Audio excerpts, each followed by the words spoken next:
महाराष्ट्र लोकांचे मत, लोकांचा विश्वास, आमची बातमी।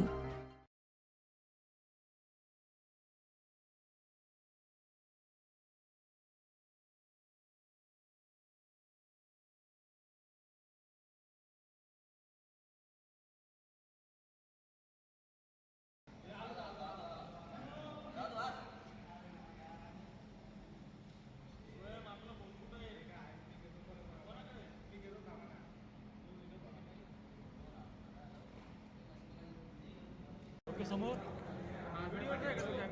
दोन्ही पण झाली समोर ओके ओके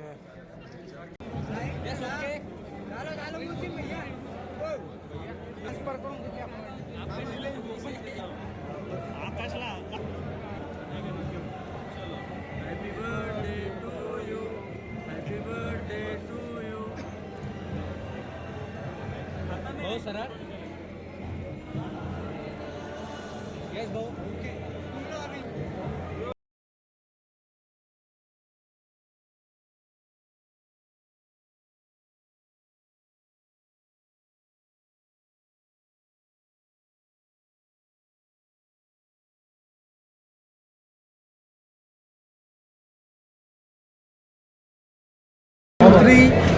मी मेखर लोणार मतदारसंघातून येतो।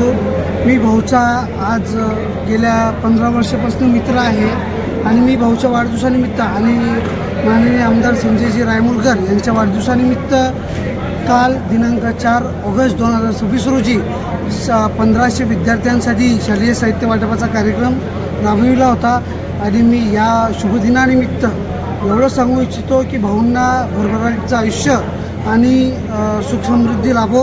भाऊ हे माझे खूप जवळीक मित्र आहेत आणि भाऊचं समोरचं आयुष्य आणि राजकीय आयुष्य हे खूप चांगल्या आणि समृद्धपणे जावो हीच देवाचरणी प्रार्थना करतो। ज्योतिराम भाऊचं तुम्ही कोणकोणत्या कार्याचं तुम्ही ज्योतिराम भाऊचे सामाजिक कार्य असो, शालेय कार्यक्रम असो किंवा राजकीय कार्य असो, यासाठी आम्ही सगळेच युवा जे काही आहेत ते आम्ही नेहमी त्यांच्या पाठीशी आहोत। आणि ते आज नाहीत, मी त्यांच्यासोबत 10 वर्षापासून असतो। ते एकदा त्यांनी ज्या कोणत्याही युवकाला त्यांचा भाऊ किंवा मित्र मानलं की त्याच्यासोबत नेहमी पाठीशी असतात। याच्यासाठी काही म्हणजे दुरावा नाही, ते एक चांगले मित्र भाऊ म्हणून नेहमी प्रत्येक युवकाच्या पाठीशी असतात। आणि मी ह्या शुभदिनी त्यांना फक्त एवढंच शुभेच्छा देतो की त्यांचं पुढील राजकीय आणि आरोग्य हे खूप भरभराटीचं जावं एवढी शुभेच्छा। तुम्ही काय आव्हान तरुण वर्गांना मी फक्त एवढी आवाहन करेल की तरुण वर्गाला माझी एकच विनंती आहे की तुम्ही कुठल्याही प्रकारच्या व्यसनाला आहारी जाऊ नका। तुम्ही तुमचं आयुष्य कसं समृद्ध करता येईल याच्याकडं लक्ष द्या। माझं नाव अमित गोविंद मंत्री, मी एक फार्मास्युटिकल कंपनीचा CEO आहे। माझ्या कंपनीचं नाव हायविनो फार्मास्युटिकल्स आहे। आजचा दिवस आज ज्योतिराम भाऊचा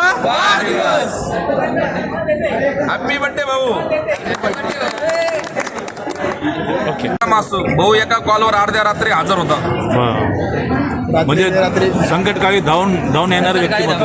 हा संकट काही कोणतं ते बोललो मी, कोणतंही काम असू द्या, संकटकाळी असो का शुभ कार्य असो, एका कॉलवर येतात। नाही वार्डात पण कामं केले भरपूर।